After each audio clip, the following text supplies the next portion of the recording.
और बड़ी खबर है, आम आदमी पार्टी को गुजरात में लगा है बड़ा झटका। गुजरात चुनाव से पहले आम आदमी पार्टी को तगड़ा झटका। इंद्रनील राजगुरु ने कांग्रेस में वापसी के बाद में कर दिया अटैक। आप है बीजेपी की बी टीम, या इंद्रनील राजगुरु का कहना है आम आदमी पार्टी में झूठ बोलने का पूरा एक सिस्टम है। ये कहना है इंद्रनील राजगुरु का, जिन्होंने कांग्रेस में फिर से वापसी की है। सत्ता की लालची आम आदमी पार्टी ने लोगों को मूर्ख बनाया है। इंद्रनील राजगुरु थोड़ी देर के बाद में मेरे साथ में लाइव जुड़ने वाले हैं। इंद्रनील ने कितने बड़े अटैक किए हैं आम आदमी पार्टी पर, एक बार सुने, उसके बाद इंद्रनील मेरे साथ में लाइव होंगे।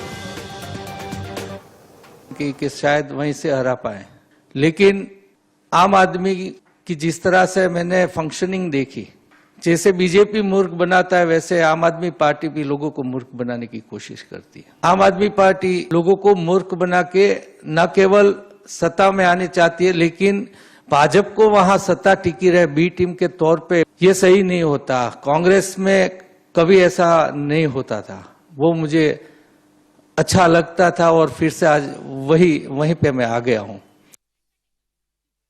इंद्रनील राजगुरु, जिन्होंने आम आदमी पार्टी से कांग्रेस में घर वापसी की है, आम आदमी पार्टी पर बड़ा अटैक किया है। इंडिया न्यूज पर अभी लाइव हैं, एक्सक्लूसिव हैं। इंद्रनील जी, बहुत बहुत शुक्रिया इंडिया न्यूज का अपना बेशकीमती समय आपने दिया है। कब आपको ये लगने लगा कि आम आदमी पार्टी बीजेपी की बी टीम है? कब आपको ये लगने लगा कि आम आदमी पार्टी ने जनता को मूर्ख बनाया है? केजरीवाल साहब की गाड़ी में हम बैठे थे और वो चिंता जता रहे थे कि कांग्रेस की वोट बैंक अभी टूटनी बंद हो गई और भाजपा की टूट रही, उसकी उनको चिंता लगी थी। और दूसरा ये कि जिस तरह से यहाँ कैंडिडेट बनाए जाते हैं आम आदमी पार्टी के, तो मैं तो जमीनी आदमी हूँ, तो मुझे पता चलता है कि भाई ये किसको फायदा करने के लिए कर रहे हैं।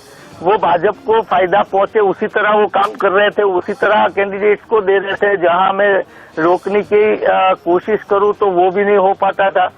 तो ये सब मिला के मैंने जाना कि, और दूसरा आम आदमी पार्टी में मैं इसलिए गया था कि किसी भी तरह भाजपा हारे, लेकिन ये भी मैंने देखा कि ये कितने झूठ है। मैं तो जो मोदी जी झूठ बोलते हैं और उसकी सरकार गुजरात में नहीं होनी चाहिए, ये मान के मैं जो गया था आम आदमी में, तो मैंने तो वहां देखा कि ये मोदी से भी ज्यादा झूठ बोल सकते हैं। और ना केवल ये, लेकिन हम भी झूठ बोले ऐसी आशाएं रखते थे, तो मैं तो कभी बोलता ही नहीं था, कम ही बोलता था।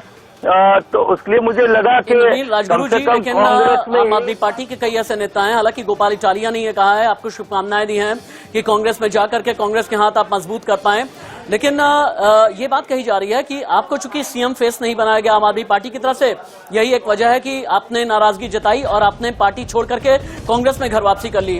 गोपाल इटालिया ये कहते हैं कि कांग्रेस से जाकर के आप कहें कि सीएम के तौर पर आपको फेस बनाएं और सीएम फेस के तौर पर कांग्रेसी प्रोजेक्शन आपके चेहरे के साथ में किया जाए। क्या ऐसा आप कहेंगे? क्या आपकी ये चाहत है, ये ख्वाहिश है आपकी?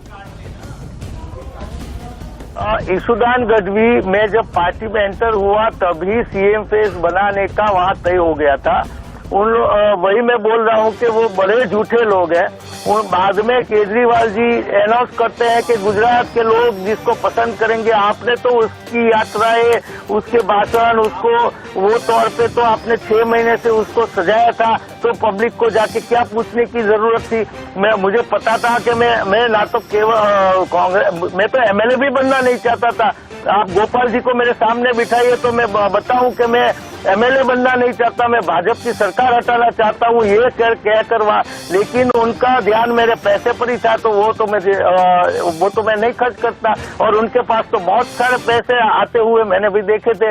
बोल रहे हैं कि हम बिन भ्रष्ट पार्टी है, लेकिन पैसे तो कहाँ से आते थे? एक फंक्शन, एक 1.5 करोड़ का केजरीवाल जी का लगता है, हफ्ते में 2-3 बार लगता है, उनके कार्ड जाते हैं, इतनी सारी खर्च पूरे देखा मैंने, तो वो पैसे कहाँ से आता था एक बार तो मैंने देखा आते हुए। लेकिन अगर वो बिन भ्रष्ट पार्टी है तो